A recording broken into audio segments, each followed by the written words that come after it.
who is Dr. Irene? Maybe we can start there.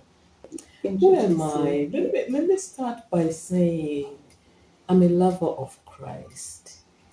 The reason I say that is not necessarily to be pedantic about my faith, but I think that from as far back as I can remember, I have grappled with the idea of God. And it has brought me to a point where I was very faithful going to church. My home really acknowledged the presence of a God. But I wanted more. If this God is so important, we need to be wholly invested in Him. But right now, I just don't seem to see His importance. I have so many other things that are going on in my life, and He's just this one process that my parents insist. God has been a very permanent feature in my life right from the beginning when I was young. So I would like to identify my identity with who God is in my life. But I'm also a truth seeker. I like to find things. Things are not making sense. I want to be there. Why are they not making sense? So I'm a truth seeker in that regard. I love people. I'm a mother. For those that have worked under me, they probably think that I am a boss who knows what she wants and she's going to get it. Others call me an auntie. For others, I'm a friend. I love good things. I also appreciate that sometimes things don't work as well as they should work. And I love the idea of negotiating those, painful beats and seeing the sun shine at the end of them. So I'm adventurous in that way. Yeah. I like the word adventurous. You are adventurous. There's something that you spoke about as you introduced yourself about people that have worked with you, and that's really how we met. Yes. We worked together, and I will say, without any doubt, you will go down in the history of my life as the best boss I ever had. Oh, thank you. And that was really because you allowed me to just be who I am, and I didn't feel I needed to play a role with you, and I really felt seen.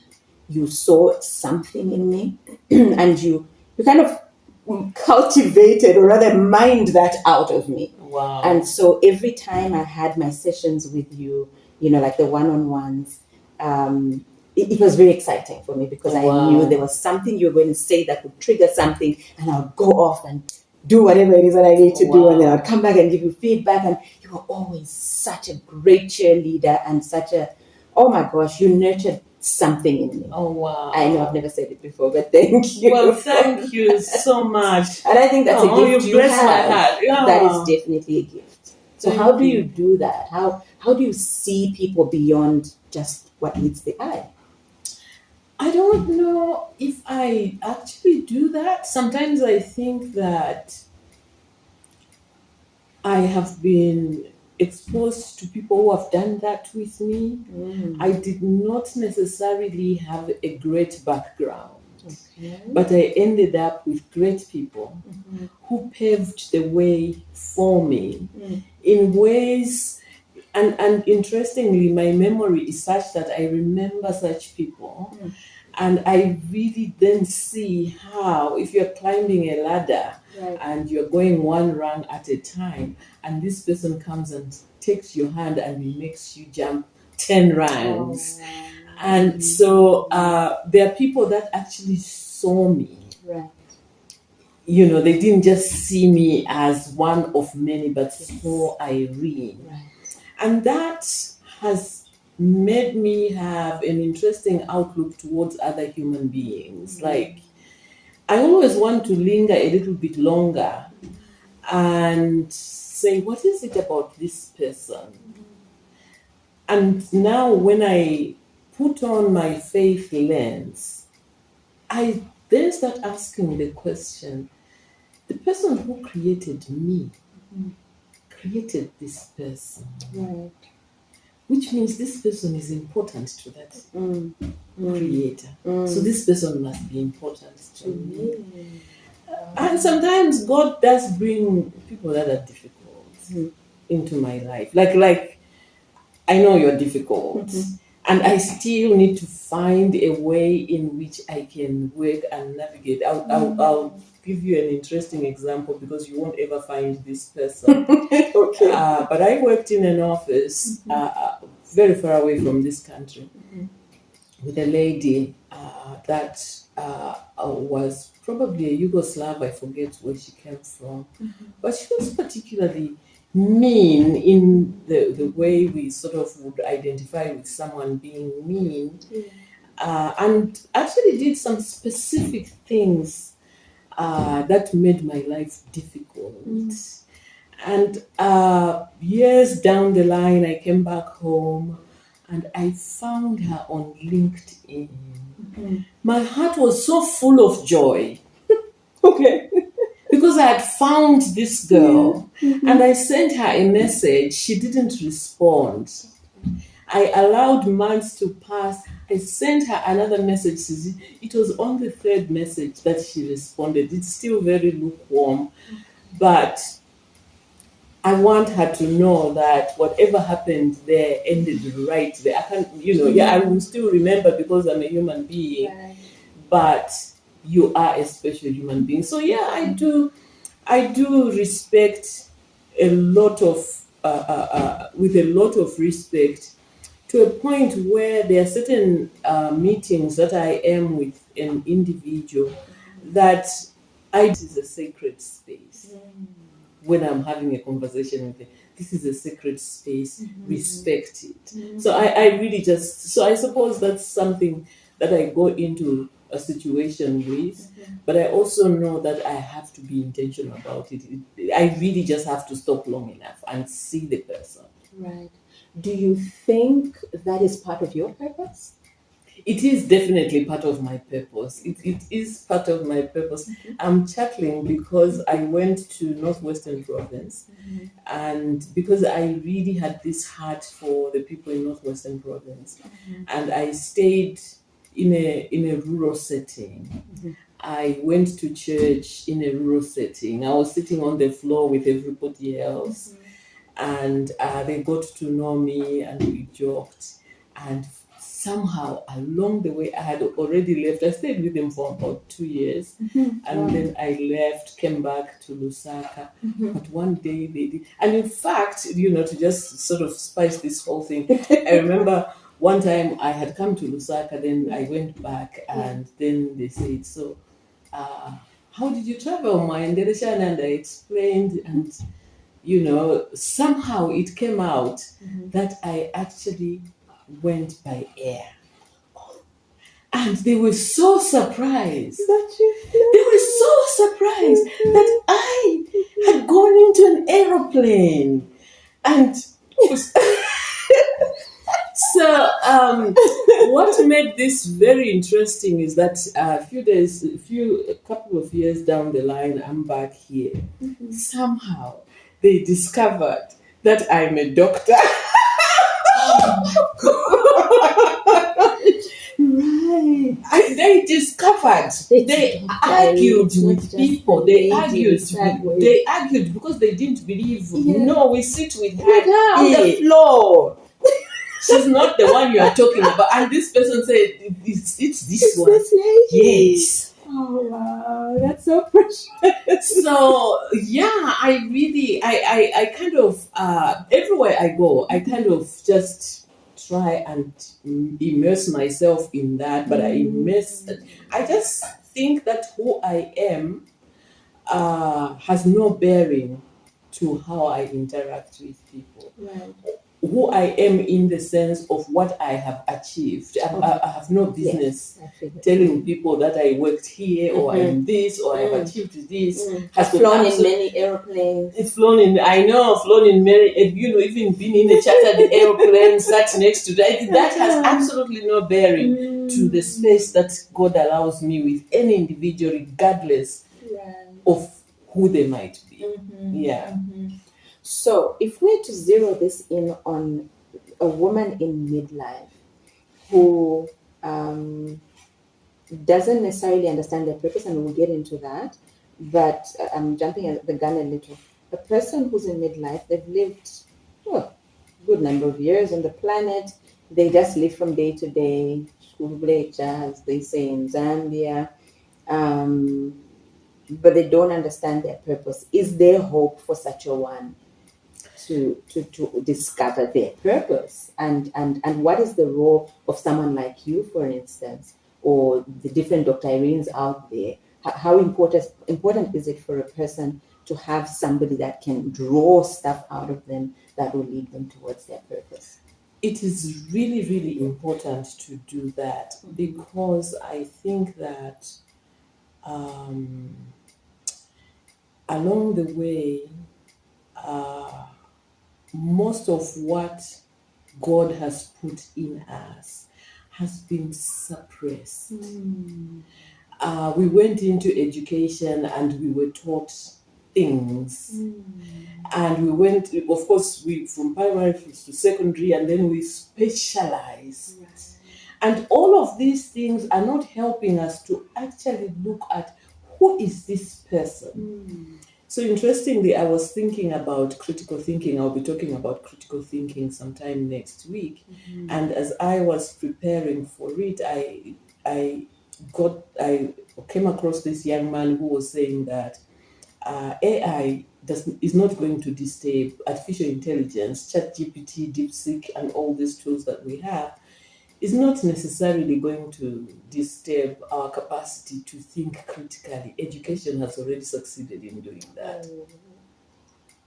And it made me stop, because I would then say that while education has been wonderful in having us identify some of the skills that we have, it has not been very useful in helping us build on what God has already given us.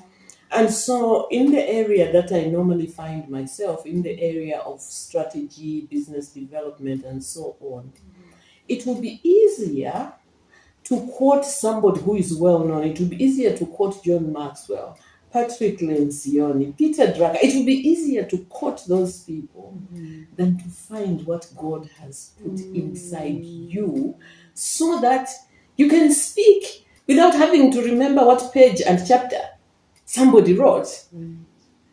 And so, to your question, what is the role, or is there hope for somebody that has just lived? There's always hope. There's always hope even when you are on your deathbed. There's always hope.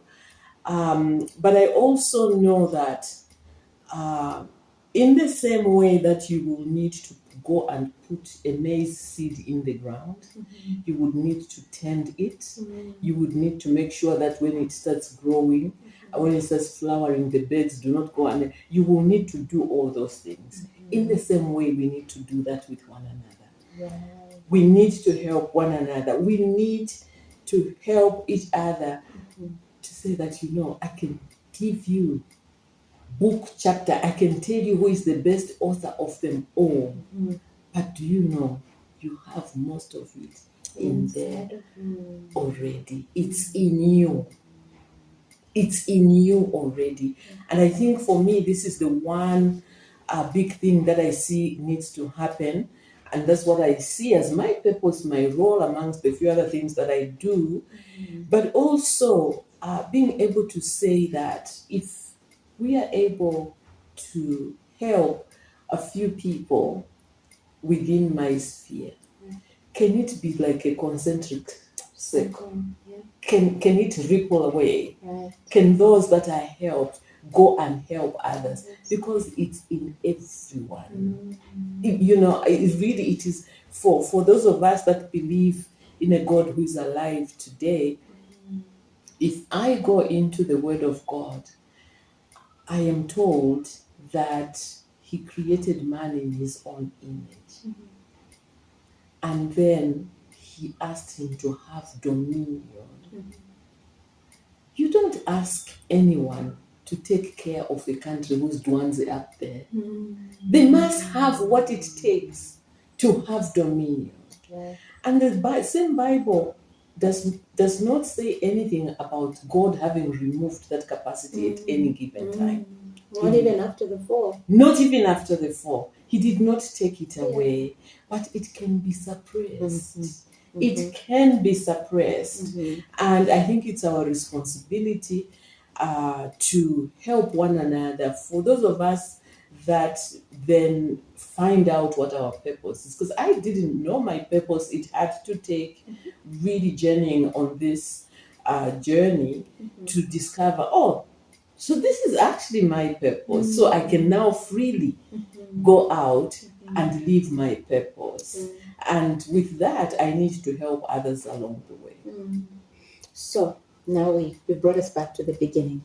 How does a person get to discover their purpose? Is it a once-off event, or does it happen gradually? And you've already given us a glimpse into that anyway. So it does, and I want to sort of take us back to you had asked me to speak on purpose, and I did, and somehow I had to leave because I was catching a plane, and I just felt like I didn't do justice to the whole topic. It's a broad topic, really. So you did what you could do with the time constraint that you had. Thank you for being generous. Thank you for being generous in that way. But you're also right. It is a broad topic. And I think that it's something that happens. I think that our purpose somehow, because it is inside us, and because this conversation is not really brought to the fore, it was never given to me, ever. There are certain things that I love to do, but I never connected them to my purpose. Even something as silly as doing Sudoku, right, is connected to my purpose, because I actually enjoy doing that. I remember when I worked in the bank, and we had these called them suspense accounts, and they needed to be balanced, reconciled, recons. And I loved to do that. I just loved to do. I mean, I didn't want anybody else to do it. I just loved to. What is the problem? Why isn't it working? Finding problems. Finding solutions to a problem. Okay. Yes, there's nothing. Was it done by a human being? We can sort it out. Okay. As long as we know that it is, we can sort it out. Okay. Now, this has been my life. Right. And really, to be honest, when I recognized that this is really my life's purpose, is when I had taken a job in Europe.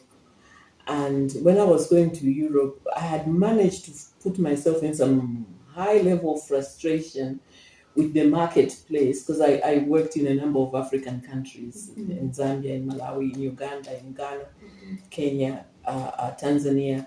And I was a bit frustrated with the very slow development. And I could connect the development to the fact that people were not necessarily equipped to take risks. Okay.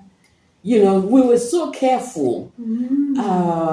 But in business, they say that, if you don't take risks, you are not going to make it. And we even have phrases like, the higher the risks, the higher the profit. But I was just meeting people that are so careful. And being careful is a good thing. But if you're so careful as to be paralyzed, then you're not good for anyone. So when I got this job in Europe, I really thought, Lord, can I just go and now just rest? Oh my goodness, when I went there, I could not believe. What? Lord, but I thought we had an agreement that the people in this. Oh no. And it was then that the Lord started showing me that this is happening everywhere. And with that job, I had the privilege of visiting almost all the continents actually that God created on this planet, and seeing various peoples, and really seeing what God is able to do, but also honing uh, the idea of hearing God, because I would then come back to my home space and say, so Lord, what's going on? I really just wanted to get into my rest space. And it was at that point, for me, actually, what I got was a confirmation. It was not necessarily being told this is your purpose, but it was a confirmation that I was being prepared for this. And it was what caused me to now come back home and say, so what next? And then I was quickly uprooted from urban Lusaka and taken to Northwestern Province, where I was sitting When on you the sat floor with the lovely ladies. with the lovely ladies who couldn't believe that I can step in an aeroplane. They had to see me drive to believe that I know how to drive a vehicle. Right. But God was telling me that even amongst those people, they have a purpose. Somebody needs to help them. And so finding one's purpose will be gradual. I remember one thing that I said when you asked me to speak, that I just felt convinced that it may not have landed on fertile ground, because I was asked the question, how do you find your purpose? And I started by saying, can you go to the things that you really enjoy doing? Right. When we started this conversation, you said to me that you always wondered the high levels of empathy that you have.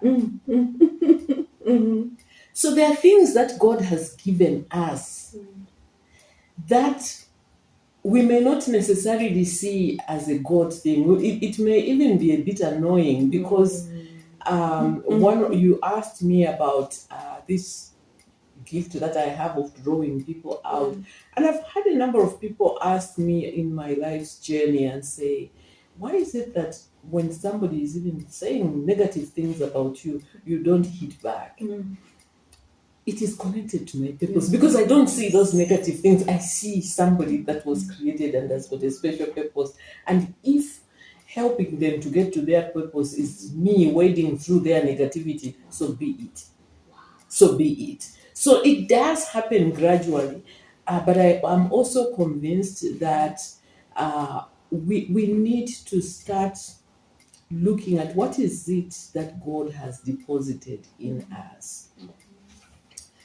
Let me digress a little bit and say this, that because we are on this planet Earth, with all its challenges, with all its difficulties, we are worrying about what's happening in America, we are worrying about what's happening in Venezuela, we are worrying about our own school fees, we are worrying about rent, we are worrying about all of these things. So our communication with God is usually centered on that. Our communication with God is usually centered on, I am so uncomfortable right now. I don't have money right now. God come through, please. God come through for me. To a point that sometimes we don't even remember. It's in Matthew 7 when God says that if even you, when your child asks you for food, you don't go for fish, you don't go and give them a snake. What more with me? I will give you. So his promises are already given us, but we still spend so much time asking for the same things that he has already assured us. There's nothing wrong with that. What tends to be overlooked is really then having this conversation. What exactly would you want me to do, God? Why did you bring me here on earth? When you created man, you wanted for man to have dominion over creation.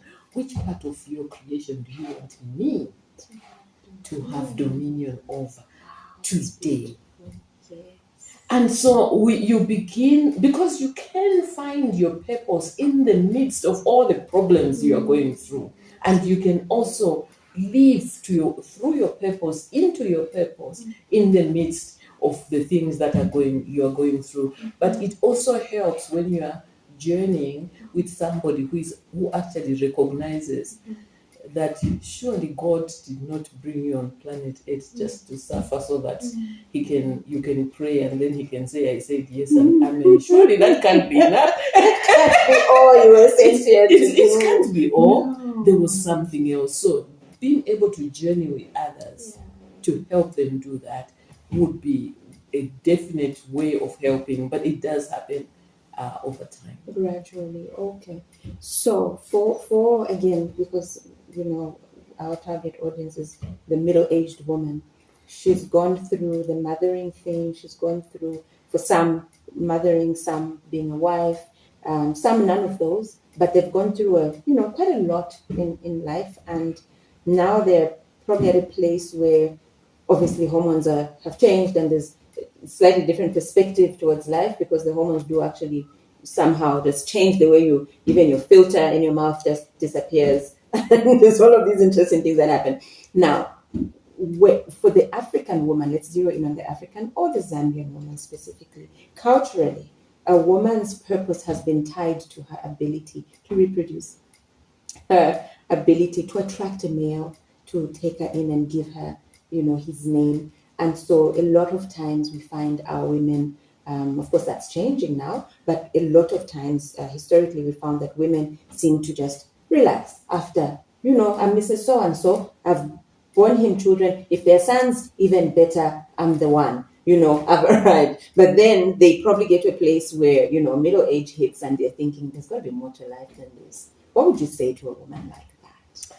Oh, the first thing I would say is to really answer that question, that there is much, much more. There is much, much more to life than that.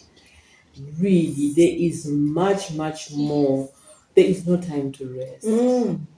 I'm still doing my research, but I'm wondering whether there is a biblical version of retiring at 55. So I'm still doing my research. What I know is that there was somebody called Caleb who was going to get his piece of land when he was probably in the Middle Ages and had to walk the desert for 40 years. And he said, give me this mountain. He didn't let age stop him. He did not let age stop him. No. He led his team, and they went and they conquered. Right. The good word tells us about this 90-year-old woman who carried a pregnancy to full term. I don't know whether she had nausea. I don't know whether whatever it is, I can imagine the labor pains that she went through. Yeah. But she still went. She still did. So while those may not be examples that are contemporary to us, but definitely when you are in those ages, yes, you're going through menopause, you're having all these hormonal changes and stuff like that. But usually at that point, you actually do not have any school runs. You may not have any school runs. Right. You actually now have time on your hands. But guess what else you have? You have life's experience. And there's nowhere that you can get that experience in a classroom. You have life's experience. You can smell trouble there so as to avoid it. You've got wisdom inside you. There is so much more. There is actually so much more that women have to give to society. And I think that if women especially, and I think there's a lot to be said about men as well, but I think that if women decide to retire, aka sit down, they've just done a disfavor to themselves and the communities around them. I agree totally. Yeah. There has to be an urgency for women to find their purpose.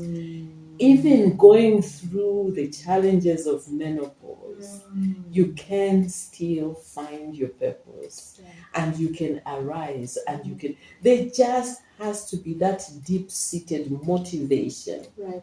which says, this can't be all. And I want to suggest one thing. I've already hinted on that. The one thing I want to suggest is this. If we constantly, every time you wake up, you constantly ask yourself, why on earth would God decide to have me here? Surely there must have been a purpose. Surely, if you keep reminding yourself, you go down on your knees to thank Him for that purpose and to say, now God, tell me. What is it? Yeah. What is it? And when He does show you, you need to trust Him. This morning I was reading from Psalm 37, I think it's 5, verse 5, which says, do good and trust in the Lord. And it says, befriend His faithfulness. Wow. Befriend His faithfulness. Be familiar with God's faithfulness because He is familiar. But the decision to accept Him as a faithful God is yours. And so we need to accept that He's got a reason for us being here. And each one of us has to find that purpose. And I really thank God for you and the work that you're doing. And really praying and asking whether this could be another avenue that would help people as they are looking for wellness to navigate what they are going through in life. Can that navigation include just understanding, why am I here? Yes, absolutely. And when I know why I am here, how do I get on? How do I actually do it?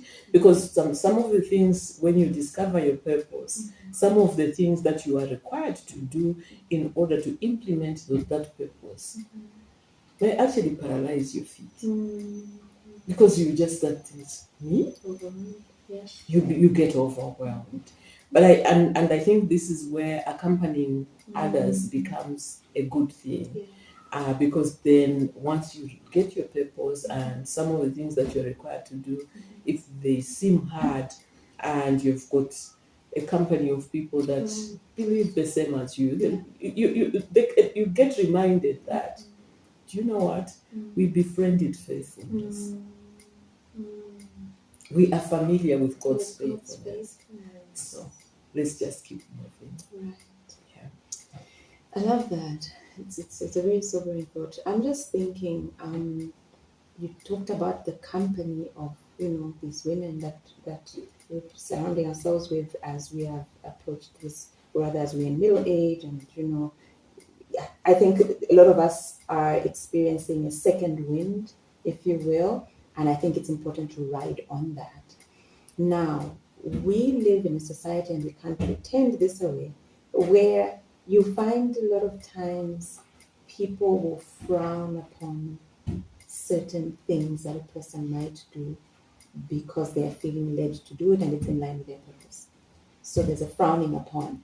And I don't think it's unique to Zambia. I think just the world over, human nature. If something is not familiar to people, they will frown upon it. Or if you are familiar to them, they'll say, is this not the carpenter's son? What is this thing that they're trying to achieve? How do they navigate that sort of thing?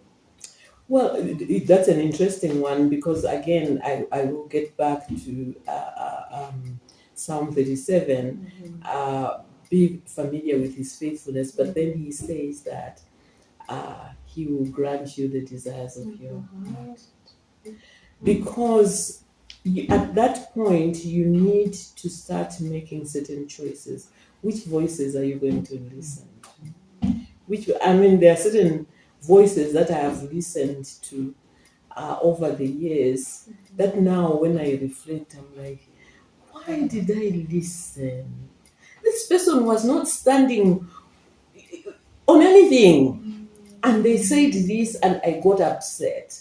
So if we if we are listening to the voice of the one who called us, the one who created us, we are going to recognize that there will be other voices, but that voice does not compete with the other voices. It's who we choose to listen to. Again, it's our will. Right. If we choose to listen to other people, yeah. But at that point, when we decide I've found my purpose and I'm going to move with it, I'm going to run with it, that's the voice you're listening to. You are not listening to any voice, and you need to make a decision sooner rather than later. If you are in the middle or you are around people that are giving you the dissenting voice, at that point you need to make that discernment, and you don't even owe them an obligation to a response. You just walk away. Just walk away. Because we can't live for other people. I have gone way past the formal retirement age, and I'm still doing things. I go to places and I'm seriously a senior citizen, and I have to be told that I'm a senior citizen because that memo has not yet reached my brain. And I don't think it should, really. I don't think it should. Those are determinations that has been made by society. Right. But as far as I'm concerned, give me a concept and I'm going to run with it, and my brain is going to receive it. I wake up in the morning and I feel tired. I talk to my body, what's going on now? What's going on? Why are you feeling this way? That. So you have to take charge. Of course, I need to be quick to say that if you're not feeling well, that's different. You need to take that into account. Yes. But don't allow anything to stop you. Not even your own body. Don't say, I walk in this area. And Please say that again. You walk. I walk in this area. Wellness. And I recently realized that if I walk at 3 kilometers an hour, I'm not helping myself. If I walk at 4 kilometers an hour, it's a good thing to go there and breathe the air. But if I really want my body to benefit, I have to walk at 5 kilometers an hour. And I have perfected doing 5 kilometers in 1 hour. Sometimes I do 5.5 kilometers. I don't do it every day, but I try to do it 3 or 4 times in a week. I go out, I walk. The point I wanted to say though, is that the people in the street, they see me walking, and I'm not just I'm actually, it's a brisk walk. And in the last week, I've met these young boys that have got barrels of charcoal. And one of them stopped me and said, "Bamai batimoyenda," and I'm like. So he says, "Well, yeah, we met you there. That's it. And you're already coming back here." So really, we have a responsibility to take care of ourselves. We have a responsibility to listen to the one who created us. The one who created us, there's something that God did which sounds nonsensical when you think about it. Because God created us complete. We have a mind which works. And this mind sometimes wants to argue with the one who made it. So when he's telling you to do something, you want to remind him. He is the one who made the thing that's helping you. And you want to remind him how difficult this thing is. And so for me, I truly think that what you have is a gift to a whole lot of us. Because all these things you can help remind people that he hasn't forgotten about you. He will allow you to argue with him because he's a good God like that. But you're wasting your time, my friend. Exactly. But he will still allow you. But he will still allow you to argue. But at the end of it, you are wasting, because he's committed actually to guide you even in those spaces.